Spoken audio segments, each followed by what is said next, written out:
Merci beaucoup, Madame Yanké. Honorables parlementaires, c'est un honneur pour moi et un privilège d'être ici devant vous pour vous présenter notre plan stratégique qui couvre la période de 2021 à 2025. Je serai brève pour permettre à mon collègue qui me suivra d'avoir plus de temps pour pouvoir vous présenter la campagne en elle-même.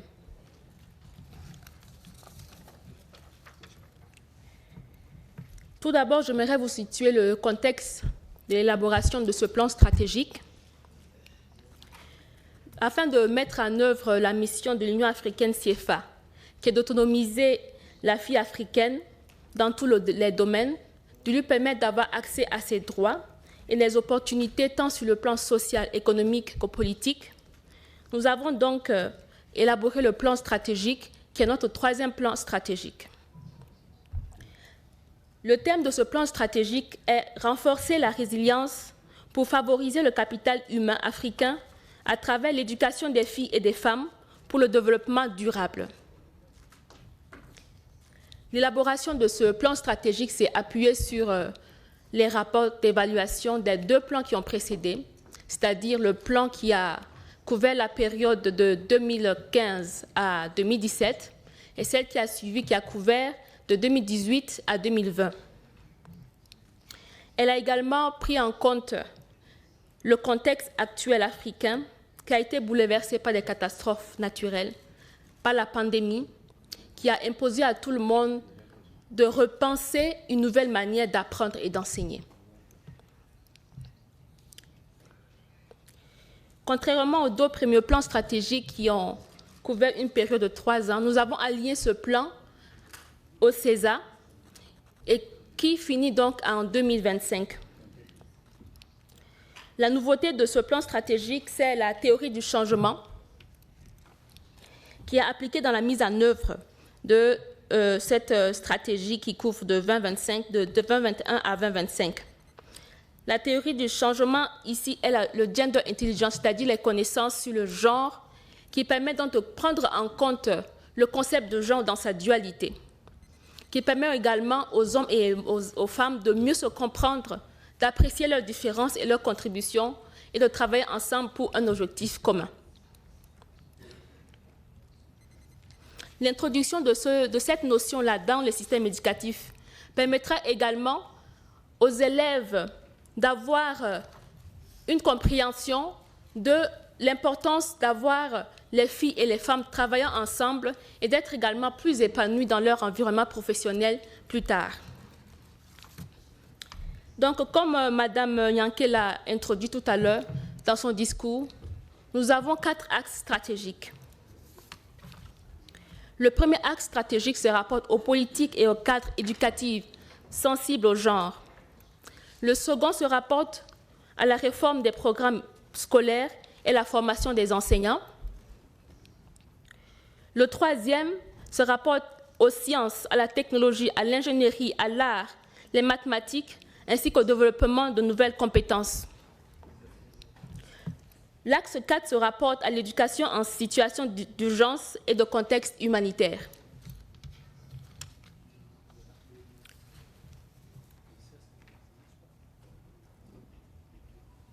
Ok, merci. Donc, concernant le premier axe sur les cadres politiques et les politiques éducatives sensibles au genre, il s'agit ici donc d'élaborer, de renforcer les politiques éducatives sensibles au genre ainsi que des pratiques en matière d'éducation pour pouvoir créer un environnement où la fille et la femme se sentiront à l'aise d'apprendre. Nous visons ici à faire un plaidoyer pour l'adoption et la domestication des cadres juridiques et institutionnels sur l'éducation des filles et des femmes. Il s'agira ici également de faire un plaidoyer pour déployer la stratégie d'égalité du genre sur la CESA afin que les États membres puissent se l'approprier. Cette stratégie a été développée au cours du plan stratégique qui a précédé, en partenariat avec FAWE, et qui fait ressortir la composante genre et permet d'appliquer l'égalité du genre à la mise en œuvre de la CESA. Le troisième résultat que nous visons ici, c'est de développer les programmes qui répondent aux besoins des filles non scolarisées. des filles en situation d'échec scolaire ainsi que d'abandon scolaire. Il est également essentiel ici d'offrir à cette catégorie de la population une seconde chance à travers des programmes d'entrepreneuriat, d'alphabétisation numérique ainsi que la formation professionnelle qui leur permettra également de se construire un avenir. Le second plan stratégique est la réforme des programmes scolaires et la formation des enseignants. À cause des différentes crises auxquelles on a été confrontés, particulièrement la COVID-19, les écoles ont été fermées. Les gouvernements ont dû donc chercher de nouvelles stratégies pour pouvoir continuer à enseigner et à apprendre.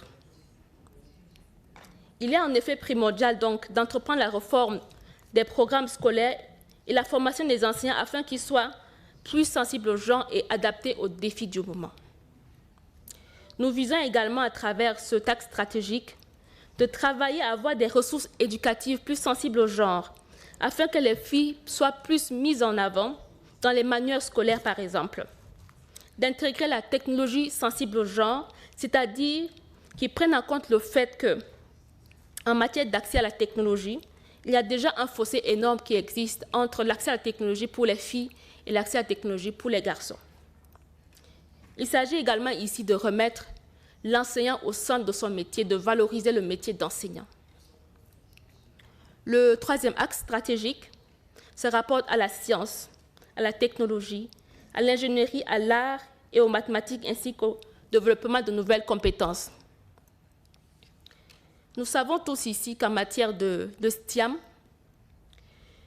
le taux d'accession, le taux des filles qui accèdent à cette filière est vraiment très, très faible en comparaison au taux des garçons. Nous visons à ce niveau à renforcer le développement de nouvelles compétences, d'élargir les opportunités en matière de STEAM, surtout pour les filles. Nous sommes dans le monde de plus en plus connecté, où la maîtrise du numérique et de la technologie est essentielle. De nouveaux métiers sont très demandés et en rapport au STEAM.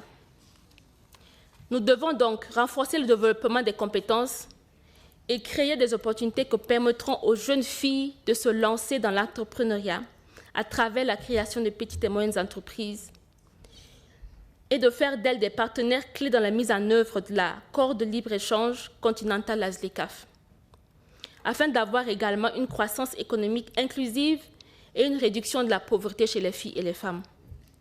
Il faut également, à travers ce axe stratégique, créer des opportunités en matière d'enseignement, de formation professionnelle plus adaptées au contexte actuel et qui permettra à la jeune fille d'avoir plus facilement accès au marché du travail. Le dernier axe stratégique se rapporte et est consacré à l'éducation en situation d'urgence et dans un contexte humanitaire. À cause des conflits, il y a une grande population de personnes déplacées, de réfugiés sur le continent africain. Nous voulons, à travers ce axe stratégique, nous assurer que les filles et les femmes qui ont dû quitter leur communauté, quitter leur pays, puissent avoir toujours accès à l'éducation, pour ne pas qu'elles puissent être laissées pour compte. Nous visons donc la résilience des filles et des femmes en déplacement dans le contexte humanitaire.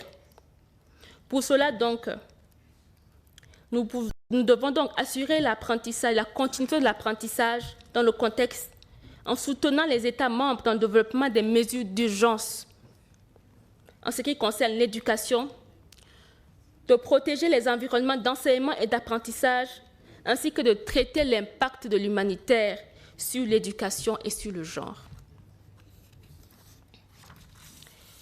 Pour pouvoir mettre en œuvre ces différents axes, nous comptons nous appuyer sur le réseau de partenaires que nous avons déjà.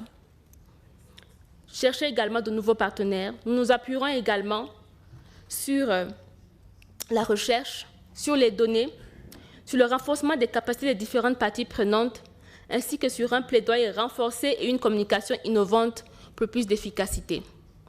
Pour cela, donc, nous comptons également renforcer notre collaboration avec vous, honorables parlementaires, pour pouvoir mettre en œuvre de façon efficace ce plan stratégique. Merci infiniment.